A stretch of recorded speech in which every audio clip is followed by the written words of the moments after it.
নমস্কার, CNN 24 সংবাদে আমি নীলাঞ্জন আপনাদের স্বাগত জানাচ্ছি। প্রথমেই সংবাদ শিরোনাম।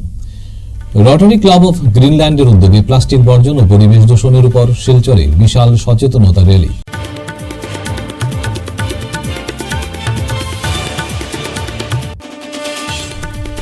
অভিভাবকহীন শিলচর শহর, নাগরিক স্বাচ্ছন্দ্য নিয়ে বিস্তর অভিযোগ শিলচরবাসীর।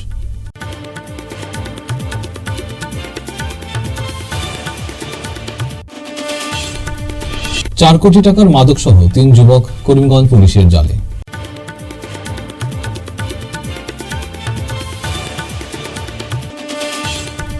খুনের ভয়ে দিন কাটাচ্ছেন ধলাইয়ের এক অসহায় পরিবার।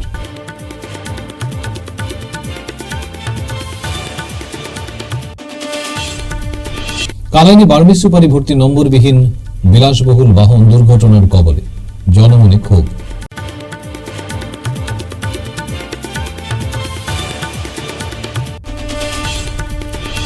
এবারে সংবাদ বিস্তারিত। রটারি ক্লাব অফ গ্রিনল্যান্ড শিলচরের উদ্যোগে শনিবার এক সচেতনতামূলক র্যালির আয়োজন করা হয়। প্লাস্টিক বর্জন ও পরিবেশ দূষণের উপর আয়োজিত এদিনের সচেতনতা র্যালি জেলা ক্রীড়া সংস্থার ময়দান থেকে বেরিয়ে শহরের বিভিন্ন সড়ক পরিক্রমা শেষে পুনরায় জেলা ক্রীড়া সংস্থার ময়দানে এসে শেষ হয়। র্যালিতে 30টি স্থানীয় এনজিও ও রটারি ক্লাবের বিভিন্ন শাখা সংগঠন সহ বিভিন্ন স্কুলের ছাত্রছাত্রীরা উৎসাহের সঙ্গে অংশগ্রহণ করেন।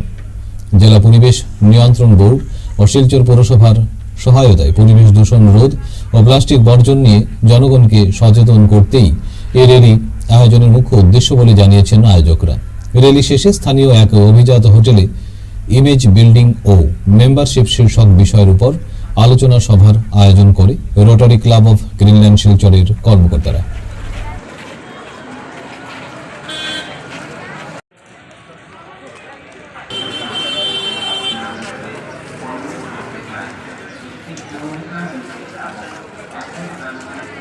আজকে আমরা জোনেল একটা সেমিনার অর্গানাইজ করেছি আমরা ডিস্ট্রিক্ট 3240 আন্ডারে 3টা জোন নিয়ে।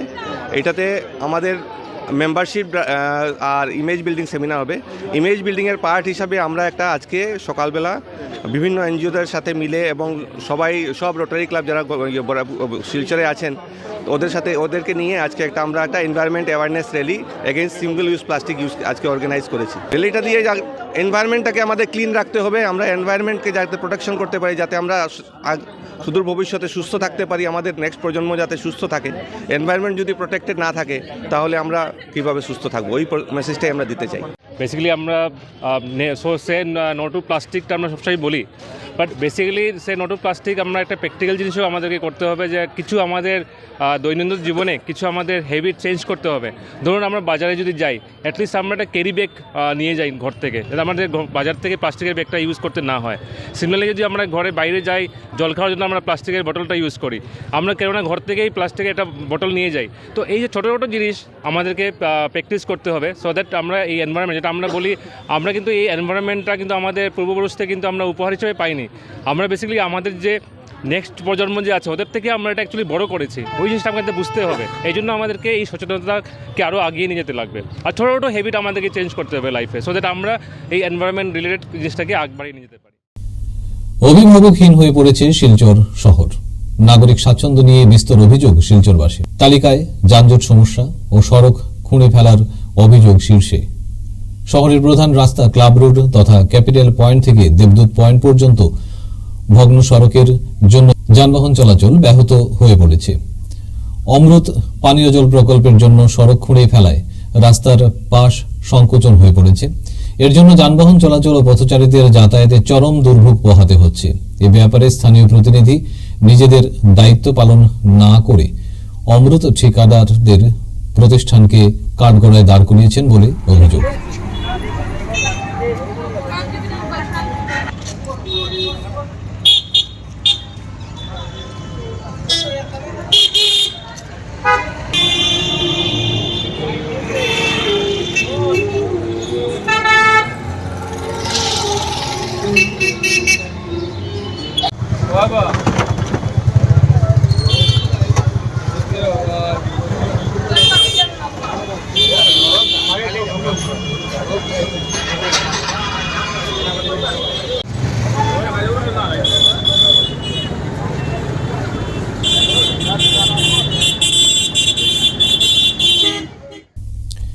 করিমগঞ্জ পুলিশের মাদক বিরোধী অভিযান অব্যাহত রয়েছে।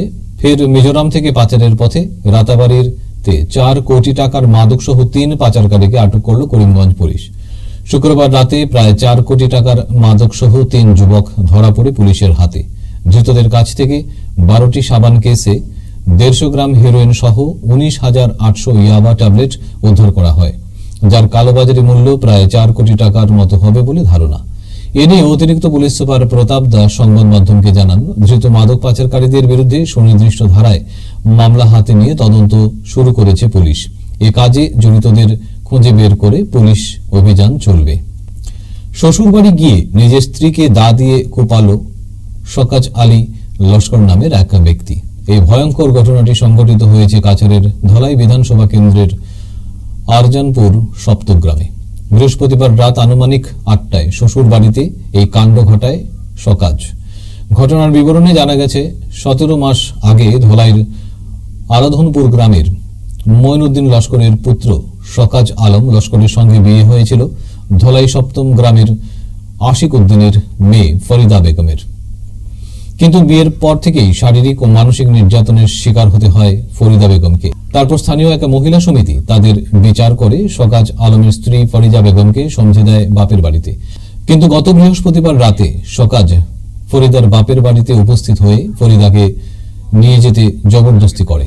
ফরিদা তার সঙ্গে যেতে মানা করলে নিজের ব্যাগ থেকে দা বের করে কোপ মারতে থাকে ফরিদার উপর। তারপর সে পালিয়ে যেতে চাইলে গ্রামবাসীরা তাকে ধরে ধলাই থানায় সমঝে দেয়। আছে আমার চিন্তা আছে, আমার ছেলে আর এক নাতি আমার বাজারতে থাকুন কিন্তু চিন্তা আমার সব সময় থাকে।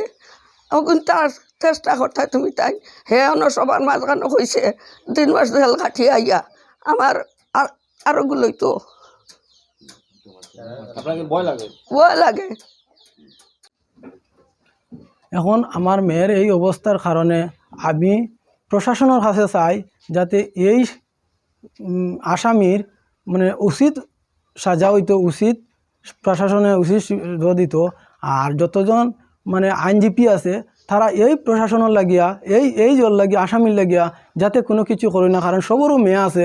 এরকম যদি ছেলে আরও কিছু করে তখন ইলা একটাই বাড়ছে, মেয়ে খাটিয়া স্ত্রী খাটিয়ে বেটিন খাটিয়া যদি গেছে তো ইলা আরও আমরা এখন দেখা যায় যদি আমার মেয়েদি নাই আরও যদি মেয়ে হয় তো এরকম যদি ছেলেগুলো করে তো একটা কি এক বাড়িব। কিন্তু যতজন আইনজীবী আছেন সবর তো বোন বাগনি আছেন, স্ত্রী আছেন, তখন আইনজীবীও এটার লাগিয়া দয়া করি আপনার কাছে জুড়াত এটার লাগি কোনো মানে মাফ দিবার পক্ষে যাইবা না।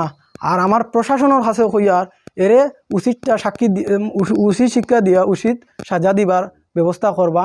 আর এর বইকে আমাদের যেখানে যত মন্ত্রীসকল আছেন আমাদের মুখ্যমন্ত্রী তার কাছেও আমি চাই আর এরকম শাস্তি এরকম মানে ক্ষতিকার ডে এরকম মানুষ রূপে জানোয়ার ডে মানে এরকম শাস্তিটা পুরা আমি চাই, কারণ এটা কোনো মানুষ না, মানুষ রূপে জানোয়ার। কারণ সবরও বোন বাগনি আছেন। আমার সরকারের কাছে আমি অনুরোধ জানাই তাহলে আমার মেয়ের কি অবস্থা। আমি একজন গরিব মানুষ, আমি বাজারও সবজি কারবার করি, আমি মেয়েসকল আমি পড়াইছি। আমার মেয়ে বিয়ে 3rd সেমিস্টারও আসলো, ওখান থেকে হে নষ্ট করি আমার মেয়ের অতটুক পর্যন্ত করছে। আমি আমার প্রধানমন্ত্রী অত আমার মুখ্যমন্ত্রী আমার রাজ্যর তার কাছেও আমি এটা জোড়াত করি আমি চাই আমার মন্ত্রীর কাছে এটারে পুরা প্রশাসনে নিয়ে এটারে সাজা থাই, এটারে অত সোজা বেল দিলে, কারণ আরও ওইরকম হইব এটারে বেল দিবার তারা ব্যবস্থা করে, তারা বহুত পয়সা করি বেল দেওয়ার ব্যবস্থা করে। আমি একজন গরিব মানুষ, পয়সা করি নাই, কিন্তু এর কোনো মুহূর্তেও আপনার কাছে আমি জুড়াত এর কোনো মুহূর্তেও বেল দিবার ব্যবস্থা করবা না। আপনার কাছে যত আইনজীবী আছেন সারা কাছে বরাক উপত্যকায় বার্মিজ সুপারির রমরমা ব্যবসা অব্যাহত রয়েছে। বরখলা বিধানসভা কেন্দ্রের শিলচর কালাইন সড়কের জয়নগর ইএনডির মুখে নম্বরবিহীন বিলাসবহুল বার্মিজ সুপারি ভর্তি দুর্ঘটনার কবলে পড়ে একটি গাড়ি জানা গেছে। শিলচর থেকে কালাইনের অভিমুখে যাওয়ার সময় 4 চাকার বিলাসী বাহন বার্মিজ সুপারি ভর্তি করে জয়নগর ইএনডির মুখে একটি ট্যাক্সি গাড়ির সঙ্গে মুখোমুখি সংঘর্ষ ঘটে। এতে ট্যাক্সি গাড়ির চাকা ভেঙে যায়। এদিকে বিলাসবহুল বার্মিজ সুপারি গাড়ি দুর্ঘটনার পর ঘটনাস্থলে গাড়ি রেখে পলায়ন করে চালক সহ পাচারকারীরা। এই ঘটনার পর ঘটনাস্থলে পৌঁছে অরুণাচল ফাঁড়ির পুলিশ। পুলিশ ঘটনাস্থল থেকে বার্মি সুপারির বিলাসী বাহন ও ট্যাক্সি গাড়িটি উদ্ধার করে অরুণাচল থানায় নিয়ে যায়।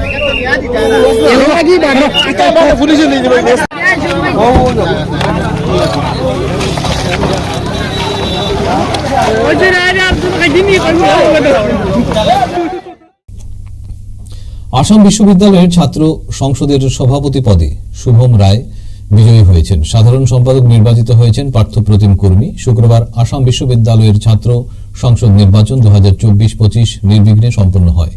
এবার ছাত্র সংসদের 8টি আসনে 24 জন প্রার্থী প্রতিদ্বন্দ্বিতা করেছিলেন। ছাত্র সংসদের অন্যান্য বিজয়ী প্রার্থী হলেন সহসভাপতি প্রাঞ্জল দে, সহকারী সাধারণ সম্পাদক পুরুষ কুলদীপ পাল, সহকারী সাধারণ সম্পাদক মহিলা সৌমিলি বিশ্বাস, সাংস্কৃতিক সম্পাদক বিশাল চন্দ, ম্যাগাজিন সম্পাদক অক্ষয় দে এবং ক্রীড়া সচিব ঠাকুর ঋষিরাজ সিং। ফিরছি একটা বিরতির পর, আপনারা সঙ্গে থাকুন। 100 প্লেসমেন্ট সহায়তা, শিল্প অভিজ্ঞতা এবং আরও অনেক কিছু পাওয়ার সুযোগ নিন। International institute of cosmetology and অ্যাস্থেটিক্সে যোগ দিন এবং শিলচর বোসকোটেক, বাজান্তিপুর, পণ্ডিতে কসমেটোলজিতে আপনার স্বপ্ন এবং ক্যারিয়ারের মধ্যে ব্যবধান পূরণ করুন। ফিরে এলাম বিরতির পর। ভুয়া নথি দিয়ে অধ্যক্ষের পদ দখল করার অভিযোগকে নস্যাৎ করে দিলেন সরকারি উচ্চতর মাধ্যমিক বিদ্যালয়ের ভারপ্রাপ্ত অধ্যক্ষ বিভাস চক্রবর্তী। তার স্পষ্ট বক্তব্য, জোর করে বা আবেদন করে তিনি এই পদ পাননি। স্কুলের অচল অবস্থা কাটাতে গভর্নিং বডি এবং শিক্ষকরা জোর করে তাকে এই পদে বসিয়েছেন। 2023 সালে এই পদ থেকে স্বেচ্ছায় সরে যেতে চেয়েছিলেন। তিনি জোর দিয়ে বলেন, বিদ্যালয়ে তার পদটি হল রসায়ন বিভাগের ডেমনস্ট্রেটর এবং এই পদের বেতন পাচ্ছেন। শুধুমাত্র পরিচালন সমিতি এবং শিক্ষকদের অনুরোধে ছাত্রদের স্বার্থে এই পদে তিনি বসেছেন। একটি গ্রুপ কায়েমি স্বার্থ চরিতার্থ করার জন্য এই ধরনের অভিযোগ করেছে। আমার অ্যাকচুয়ালি চাকরিটা হচ্ছে শিলচর সরকারি উচ্চতর বহুমুখী বিদ্যালয়ে ডেমনস্ট্রেটর হিসাবে। আমি শুধু 95 থেকেই ডেমনস্ট্রেটর পোস্টে কাজ করছি এবং এই ডেমনস্ট্রেটর পোস্টের জন্য প্রয়োজনীয় যেটা যোগ্যতা লাগে সেটা হচ্ছে আমার কেমিস্ট্রি, বিএসসি কেমিস্ট্রি অনার্স, সেটা নিয়েই আমি চাকরি করছি। আমি ব্যক্তিগতভাবে কিন্তু কোনো ভারপ্রাপ্ত অধ্যক্ষ হওয়ার জন্য অ্যাপ্লাই করিনি, আমার ইচ্ছাও ছিল না। তথাপি বৃহত্তর স্বার্থে, স্কুলের স্বার্থে এবং আমার সমস্ত শিক্ষক যারা আছেন সবার সহযোগিতায়, তাদের অনুরোধে এবং ছাত্রছাত্রীদের ভবিষ্যতের দিকে চিন্তা করে একটা স্কুলের স্বার্থে আমি বলেছি যদি আমাকে দেওয়া হয় আমি অস্থায়ীভাবে কাজটা চালাবো। সেইভাবে 2022-এর 14 ফেব্রুয়ারি আমি ভারপ্রাপ্ত অধ্যক্ষ হিসাবে দায়িত্ব নেই। আমার যে বেতন পাচ্ছি সেটা হচ্ছে সম্পূর্ণ ডেমনস্ট্রেটরের বেতন পাচ্ছি। আমি ইনচার্জ হিসাবে কোনো ধরনের কিছু পাই না। এবং এখানে একটা জিনিস মিডিয়াতে বেরিয়েছে যে ভুয়ো একটা সার্টিফিকেট নিয়ে আমি অধ্যক্ষর কাজ করছি। আমার যে পোস্টটা হচ্ছে ডেমনস্ট্রেটর, সেটাতে কোয়ালিফিকেশনের প্রয়োজন অনলি বিএসসি কেমিস্ট্রি অনার্স। অতি সম্প্রতি গুণোৎসবের দিন 8 তারিখে হঠাৎ সকালবেলা এরকম একটা নিউজ বেরিয়েছে, ভুয়ো সার্টিফিকেট দিয়ে নাকি আমি চাকরি করছি। সম্পূর্ণ একটা মিথ্যা অভিযোগ। যে মেয়েটা অভিযোগ করেছে সে কেন করেছে আমার মাথায় কোনো ঢুকছে না।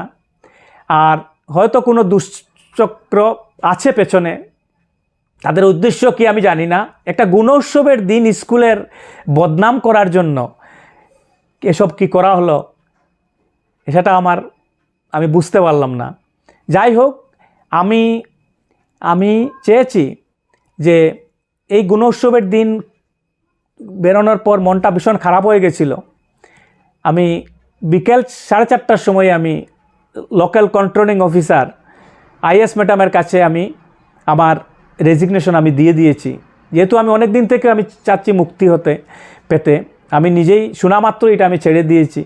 এটা আমার মেয়ের মতোই, কেন তার সুমতি হোক এই কামনাই আমি করি।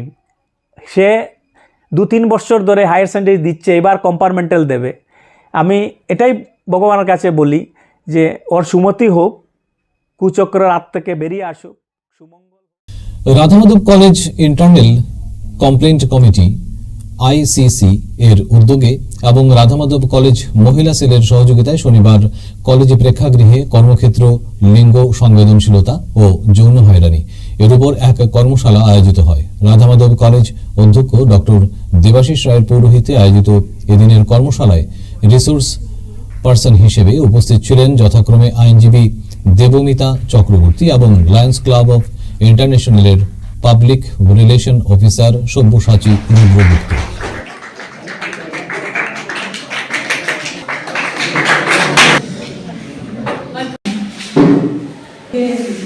জেন্ডার সেন্সিটাইজেশনের উপরে আজকে একটা ওয়ার্কশপ করা হলো এবং সেই ওয়ার্কশপে কলেজের অধ্যক্ষ, কলেজের অধ্যাপক, অধ্যাপিকা সহ আমরা দুজন এক্সটার্নাল মেম্বার, আমি দেবমিতা চক্রবর্তী এবং সব্যসাচী রুদ্রগুপ্ত, যিনি পাবলিক রিলেশন অফিসার লায়ন্স ক্লাবের, আমরা দুজন এক্সটার্নাল মেম্বার হিসেবে উপস্থিত ছিলাম এবং তৎসঙ্গে উপস্থিত ছিলেন রাধামাধব কলেজের ছাত্রছাত্রীরা।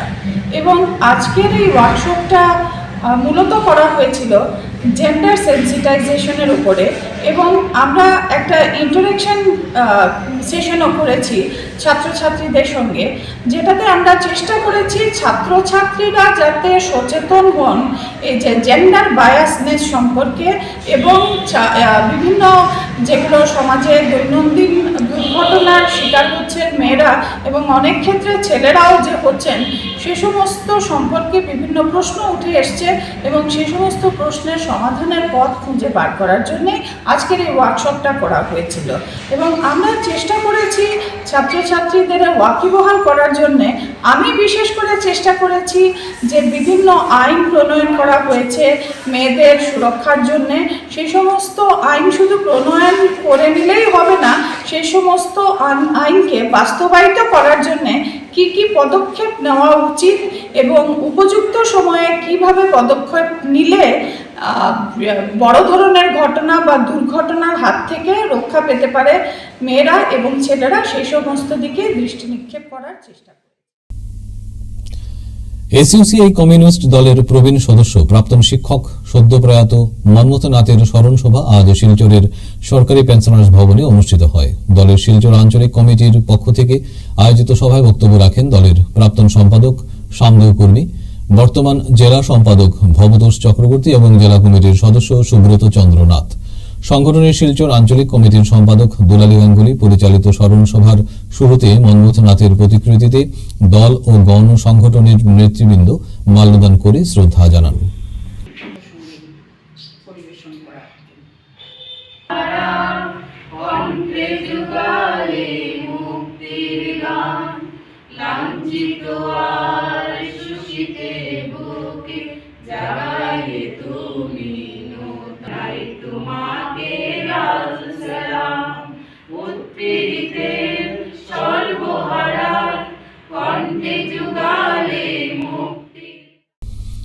শনিবার 3 দিন ব্যাপী বিভিন্ন ধর্মীয় আচার অনুষ্ঠানের মাধ্যমে রংপুর বাজারের শ্রী শ্রী শনি মন্দিরের বার্ষিক উৎসব উদযাপন করা হয়। শনি মন্দির পরিচালন কমিটির সভাপতি শিশির রঞ্জন দেব, সম্পাদক রঞ্জিত দত্ত ওরফে বাচ্চু, সহ সভাপতি গোপাল দাস দুলু বাউরি জানান, গতকাল বরাক নদীর ঘাট থেকে মহিলাদের জল ভরা ও অধিবাসের পূজা অর্চনার মধ্য দিয়ে উৎসবের শুভ সূচনা হয়। এদিন সকাল থেকেই শ্রী শ্রী শনিদেবের শ্রীচরণে পুষ্পাঞ্জলি অর্পণের আচার অনুষ্ঠান শুরু হয়। এছাড়া দুপুর 2:30 থেকে মহাপ্রসাদও বিতরণ করা হয়।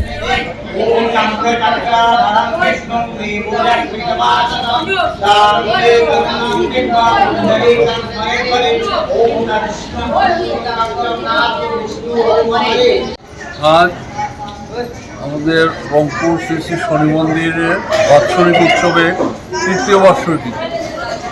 আজকে আমরা সেই প্রথমবারের নিয়ে এবারও আমরা এইভাবে আয়োজন করেছি। সকাল থেকে আমাদের পূজা অর্চনা শুরু হয়েছে, সন্ধ্যায় থাকবে শ্রী শ্রী শনি ঠাকুর মহারাজের পুজো এবং দুপুরে মহাপ্রসাদের আয়োজন করা হয়েছে। আপনারা সবার কাছে অনুরোধ আপনারা সবাই এসে আমাদের মন্দির প্রাঙ্গণে এসে মহাপ্রসাদ গ্রহণ করবেন এবং যাতে আমরা সুষ্ঠুভাবে আজকের অনুষ্ঠানটা সুন্দরভাবে পরিচালিত করতে পারি সেটাই আমরা ঠাকুরের কাছে প্রার্থনা করি। কত মহাপ্রসাদ কতজনের প্রসাদ ব্যবস্থা করা হয়েছে? প্রায় 5 থেকে 7,000 লোকের আমরা বন্দোবস্ত করা হয়েছে, 10,000ও হয়ে যেতে পারে। মহাপ্রসাদের বন্দোবস্ত হয়েছে। আর আমাদের এখানে এই উৎসবে আমাদের এলাকাবাসী জনগণ যার সাধ্য অনুযায়ী চাল, ডাল, তেল, মশলা, অর্থ বিভিন্নভাবে দান দিয়েছেন। সবাই অংশগ্রহণ করেছেন, সবাই সাহায্য করছেন। সবার অংশগ্রহণে এই আমাদের উৎসব সহযোগিতায় এই উৎসব সুন্দর সাফল্যমণ্ডিত হয়ে উঠুক, সবার কাছে এই প্রার্থনা করি। আজ আমাদের মন্দিরের 3য় বার্ষিকী, নবনির্মিত মন্দিরে এখানে আমাদের ভক্তবৃন্দের জন্য মহাপ্রসাদের আয়োজন করা হয়েছে। প্রথমে পূজা অর্চনা হয়েছে, যজ্ঞাদি হয়েছে, সব শেষে এখন মহাপ্রসাদ বিতরণ করা হচ্ছে। সন্ধ্যায় আরতি হবে, শনিবাবুরা আবার শনি ঠাকুরের আবার পূজা অর্চনা করা। এবারে আসছে খেলার খবরে। আজ শিলচর SM দেব স্টেডিয়ামে জেলা ক্রীড়া সংস্থার পরিচালিত সুশীল চৌধুরী ও Mira Chowdhury memorial prize money first division cricket league cum নকআউটের সেমিফাইনাল খেলা হয়। এই খেলাতে ক্লাব ওয়েসিস 84 রানে হারিয়ে টেবিল টেনিস ক্লাব জয়ী হয়।